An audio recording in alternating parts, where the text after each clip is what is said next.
भगवते वासुदेवाय। ओम नमो भगवते वासुदेवाय। भगवते वासुदेवाय। ओम नमो भगवते वासुदेवाय। भगवते वासुदेवाय। नारायणं नमस्कृत्यं नारायणं नमस्कृत्यं नरं चैव नरोत्तमं नरं चैव नरोत्तमं देवीं सरस्वतीं व्यासं देवीं सरस्वतीं व्यासं ततो जयमुदीरये। ततो जयमुदीरये। नष्टप्रायेषु अभद्रेषु नष्टप्रायेषु अभद्रेषु नित्यं भागवत सेवया नित्यं भागवत सेवया भगवति उत्तम श्लोके भगवति उत्तम श्लोके भक्तिर्भवति नैष्ठिकी। भक्तिर्भवति नैष्ठिकी। ग्रंथराज भागवतम की। श्लोक संख्या 14, स्कंद 4, अध्याय 7। विद्या विद्या तपः तपस्या व्रत व्रत धरान अनुचर मुखतः मुख से स्म था विप्रान ब्राह्मण ब्रह्मा ब्रह्मा आत्मतत्वम आत्म साक्षात्कार अवितुम फैलाने हेतु प्रथम पहले त्वम आप अस्त्राक उत्पन्न किया तत् अतः ब्राह्मणान ब्राह्मणों की परम हे महान सर्व सभी विपत्सु संकट में आसी आप रक्षा करते हैं आलह रक्षक की तरह पशून पशु इव समान विभो हे महान प्रगृहीत हाथ में धारण किए दंडः दंडा विद्या तपोव्रत धरान मुखतः स्म विप्रान ब्रह्मात्म तत्वमवितुम प्रथमं त्वं स्राक तद्ब्राह्मणान् परम सर्वविपत्सुपासि आलः पशूनिव विभो प्रगृहीत दंडः। हे महान तथा शक्तिमान शिव, आपकी उत्पत्ति सर्वप्रथम ब्रह्मा के मुख से विद्या तप व्रत तथा आत्म साक्षात्कार के लिए ब्राह्मणों की रक्षा करने के हेतु हुई थी। आप ब्राह्मणों के पालक बनकर उनके द्वारा आचरित अनुष्ठानों की सदैव रक्षा करते हैं। जिस प्रकार ग्वाला गायों की रखवाली हेतु अपने हाथ में दंड धारण किए रहता है। तात्पर्य, समाज में भले ही मनुष्य का सामाजिक पद कुछ भी हो, उसका विशिष्ट कार्य मन तथा इंद्रियों को वश में करने हेतु वैदिक शास्त्रों में वर्णित अनुष्ठानों को संपन्न करना है। शिव को पशुपति कहा जाता है क्योंकि वे जीवात्माओं की उन्नत चेतनाओं में रक्षा करते हैं, जिससे वे वर्ण तथा आश्रम की वैदिक पद्धति का अनुसरण करें। पशु शब्द से पशु तथा मनुष्य दोनों का बोध होता है। यहाँ यह कहा गया है कि शिव पशुओं तथा पाशविक वृत्ति वाले जीवात्माओं की सदैव रक्षा करने में रुचि दिखाते हैं, जो आध्यात्मिक दृष्टि से उन्नत नहीं है। यहाँ यह भी कहा गया कि ब्राह्मणों की उत्पत्ति परमेश्वर के मुख से हुई है। हमें यह सदा स्मरण रखना होगा कि शिव को भगवान श्री विष्णु के प्रतिनिधि के रूप में संबोधित किया जाता है। वैदिक साहित्य में वर्णन किया गया है कि ब्राह्मण श्री विष्णु के विराट रूप के मुख से, क्षत्रिय उनकी भुजाओं से, वैश्य उनके उदर या कटी भाग से तथा शूद्र उनके चरणों से उत्पन्न हुए हैं। शरीर की संरचना में सिर का प्रमुख महत्व रहता है। ब्राह्मण श्री भगवान के मुख के रूप से उत्पन्न हुए हैं, जिससे भगवान श्री विष्णु की पूजा हेतु दान स्वीकार कर सके और वैदिक ज्ञान का प्रसार कर सके। वे ब्राह्मणों तथा अन्य जीवात्माओं की रक्षा अब्राह्मणों या आत्म साक्षात्कार के विरोधी असंस्कृत व्यक्तियों के हमलों से करते रहते हैं। इस शब्द की दूसरी विशेषता यह है कि जो व्यक्ति वेदों के केवल अनुष्ठान संबंधी अंश में लिप्त रहते हैं और श्री भगवान की स्थिति को नहीं समझ पाते, वे पशुओं से किसी प्रकार भी अधिक उन्नत नहीं है। श्रीमद् भागवतम के प्रारंभ में इसकी पुष्टि की गई है कि भले ही कोई वेदों के अनुष्ठानों का पालन क्यों ना करे, किंतु यदि वह कृष्ण चेतना विकसित नहीं करता तो वैदिक अनुष्ठानों को संपन्न करने में लगा उसका सारा श्रम का समय अपव्यय है। राजा दक्ष के यज्ञ को विध्वंस करने के पीछे शिव का मंतव्य उसे दंडित करना था, क्योंकि उसने उनकी शिव की उपेक्षा करके महान अपराध किया था। शिव द्वारा दिया गया दंड उस ग्वाले द्वारा दिए जाने वाले दंड के समान है जो अपने पशुओं को डराने हेतु लाठी रखता है। यह आम कहावत है कि पशुओं की रक्षा के लिए लाठी चाहिए, क्योंकि पशुओं में विवेक और तर्क शक्ति नहीं होती। जब तक लाठी नहीं होगी वे आज्ञा का पालन नहीं करेंगे। पाशविक वृत्ति वाले मनुष्यों के लिए बल प्रयोग की आवश्यकता पड़ती है, किंतु जो उन्नत हैं वे तर्कों तथा शास्त्रीय प्रमाणों से मान जाते हैं। जो लोग भक्ति में अथवा कृष्ण चेतना में प्रगति किए बिना वैदिक अनुष्ठानों का पालन करते हैं, वे लगभग पशुतुल्य हैं और शिव पर ऐसे लोगों की रक्षा का भार है जिससे वे कभी कभी उन्हें दंडित करते हैं, जिस प्रकार उन्होंने राजा दक्ष को दंडित किया। तो यहाँ पर दक्ष प्रजापति भगवान शिव की स्तुति कर रहे हैं और स्वीकार कर रहे हैं कि किस प्रकार से वो स्वयं पशुतुल्य हो गए थे, क्योंकि वो यज्ञ का जो प्रयोजन है उसको भूलकर केवल यज्ञ के अनुष्ठान में ही लगे रह गए थे।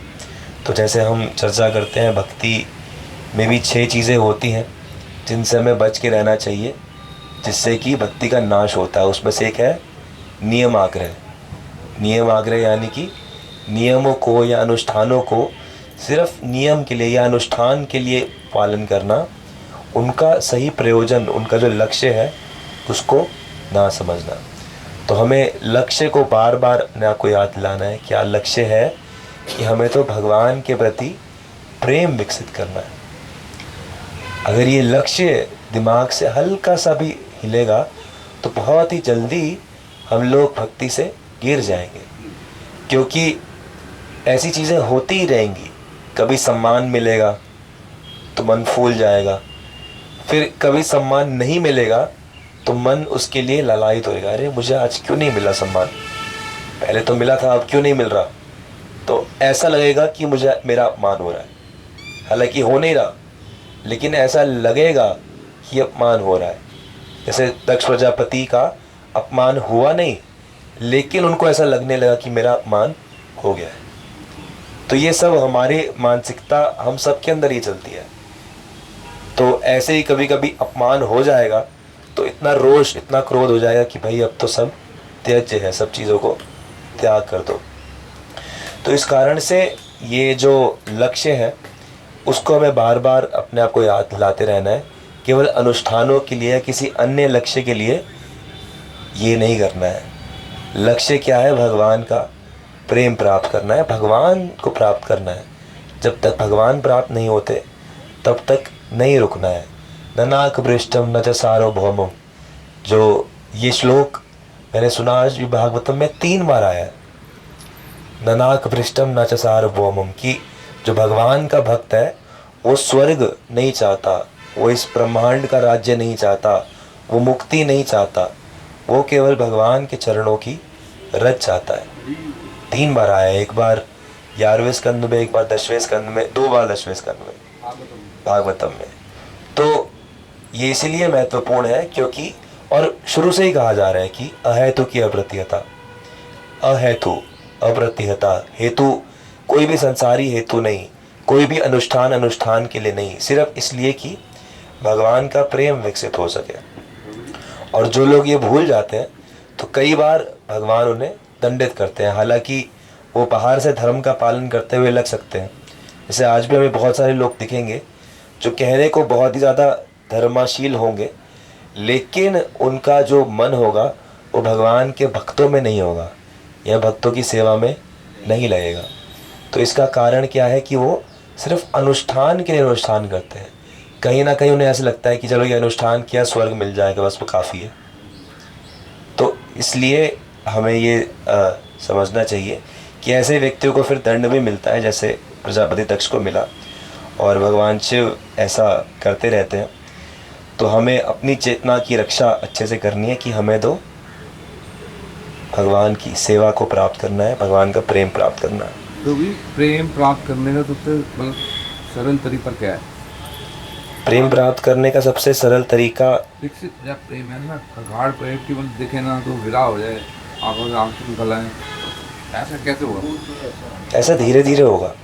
उसके लिए बहुत सारी चीज़ें करनी पड़ेगी। भगवान का नाम जप बहुत ही निष्ठा से करना पड़ेगा, सब चीज़ों को त्याग के, सब लालसाओं को त्याग कर। जैसे अभी तो हम लोग 16 माला करते हैं, और 16 माला में भी ये है कि अब दीक्षा ली है, गुरु की आज्ञा है, तो कम से कम 16 करनी है। लेकिन 16 माला तो बिगिनिंग है।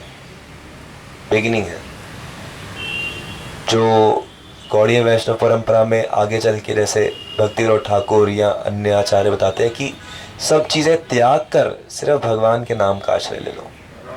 तो धीरे धीरे ऐसे हमें अपना नाम जब भी बढ़ाना है, निष्ठा बढ़ानी है उसमें, फिर ऐसे भक्तों का संग करना है, उनकी सेवा करनी है जिनके अंदर प्रेम है। तो इन्हीं सब चीज़ों से धीरे धीरे हमारे कलमश जाएंगे, धीरे धीरे प्रेम आएगा। भगवान की कथा सुननी है। ये कैसे पता चलेगा कि सामने जो है उसको भगवान से बहुत प्रेम?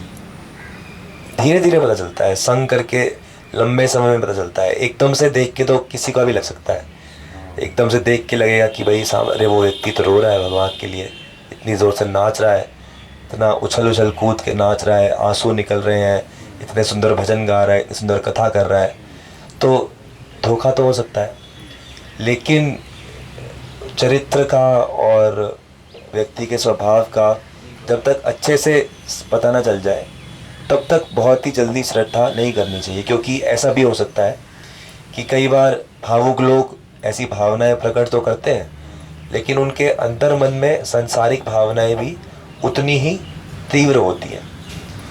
तो इसीलिए जो सेफ बेट क्या है कि जो आचार्य हैं, हमें पता है कि हाँ भाई, पता है कि ये आचार्य इतने वर्षों से इतनी सेवा कर रहे हैं, इतना इनका है, मतलब तो फिर ऐसे आचार्यों को ही सेवा की जाए। तो और हर बीमारी का लक्षण होता है, बुखार हुआ तो शरीर में हरारत की, तो जिसको भगवान से प्रेम है उसके तो कोई लक्षण होंगे। हाँ दोस्त, के अंदर 8 लक्षण होते हैं ना, उसके अंदर 8 लक्षण बताए गए।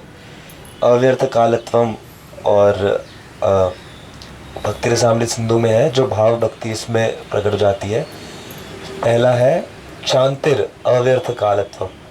शांतिर यानी कि उसका हृदय जो होता है ना, वो बिल्कुल ज़्यादा शांत हो जाता है, यानी कि विचलित नहीं होता किसी भी चीज़ से, किसी भी चीज़ से विचलित नहीं होगा।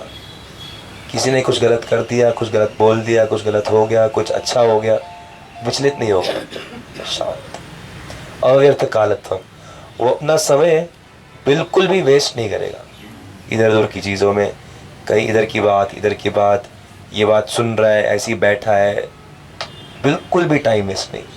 शांतिर अव्यर्थ कालत्वम मान शून्यता, उसमें अपने सम्मान की बिल्कुल भी इच्छा नहीं होगी। फिर प्रीति तद्वसन स्थले, भगवान के जो जो लीला स्थलियाँ हैं वहाँ पे उनकी विशेष प्रीति होगी। रुचि तद गुणाख्याने, भगवान के गुण गाने में उसकी विशेष रुचि होगी। ऐसा नहीं कि जब सिर्फ ऑडियंस है, जब बहुत सारे लोग हैं, वो सिर्फ तब बोल रहा है, यानी वो अकेले में भी वही बोले जा रहे हैं, अकेले में भी वही सोचे जा रहा है, तो ऐसा।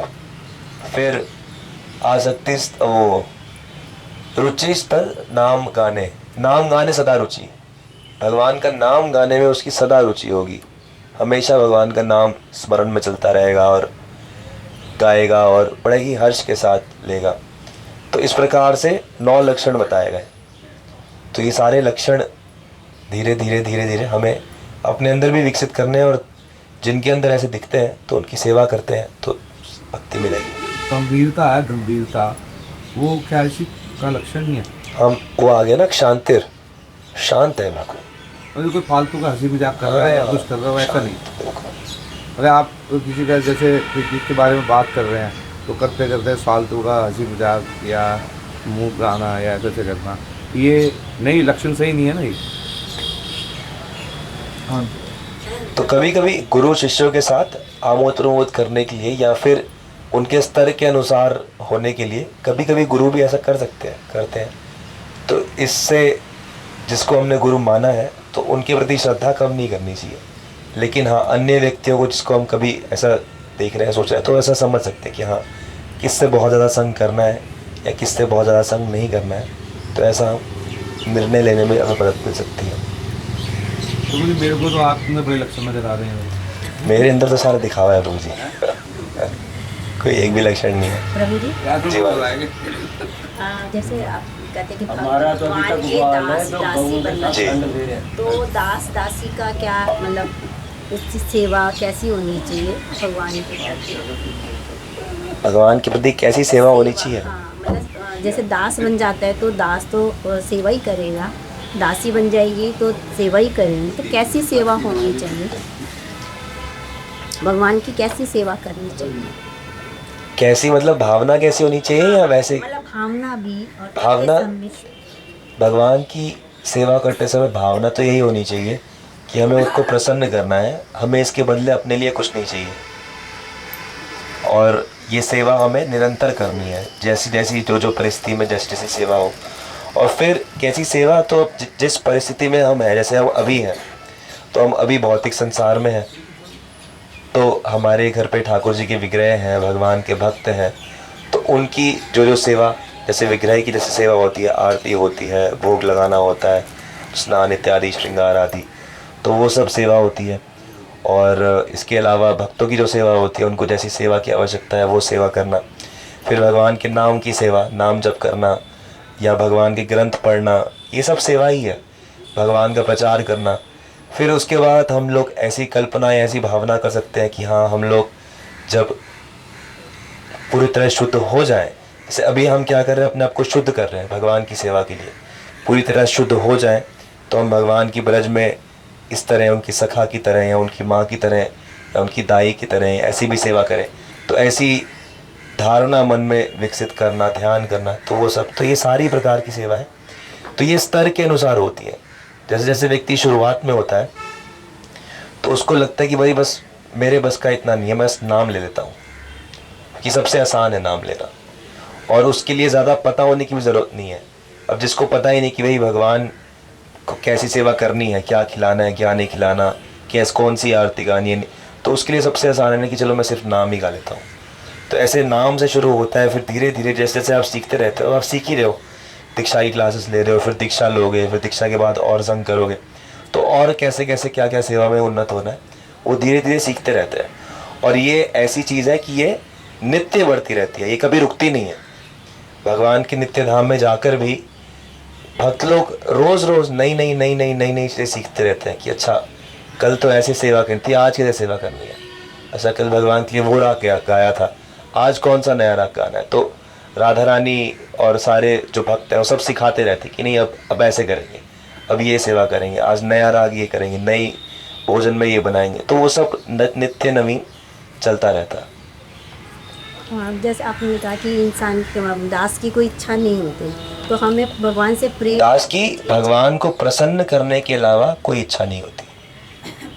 भगवान को प्रसन्न करने के अलावा, जो कि प्रेम ही है, उनसे प्रेम के अलावा और कोई इच्छा नहीं होती। अपने लिए प्रेम पाने की इच्छा नहीं होती। हाँ, नहीं होती। तो जो भक्त होता है वो आश्लिष्य वा पादरताम पिनिष्टु माम अदर्शनाम वाक दर्शनान वा करोतु मर्मदाम करोतु वा, कि चाहे आप मेरा आलिंगन करें, चाहे आप मुझे त्याग दें, लेकिन फिर भी मैं तो आप ही की सेवा करूँगा, आप ही से प्रेम करूँगा। तो ये भक्तों का भाव है। क्योंकि अगर अपने आप को सिर्फ करते करते कुंडली खत्म हो जाए तो क्या? तो अच्छा है ना, अगर अगर तो पूरी तरह शुद्ध हो गए तो भगवान के धाम चले जाएंगे, नहीं तो फिर से शुद्ध करने में लग जाएंगे। करेंगे जाके। हाँ, और नहीं तो दोबारा यहाँ आके शुद्ध करेंगे।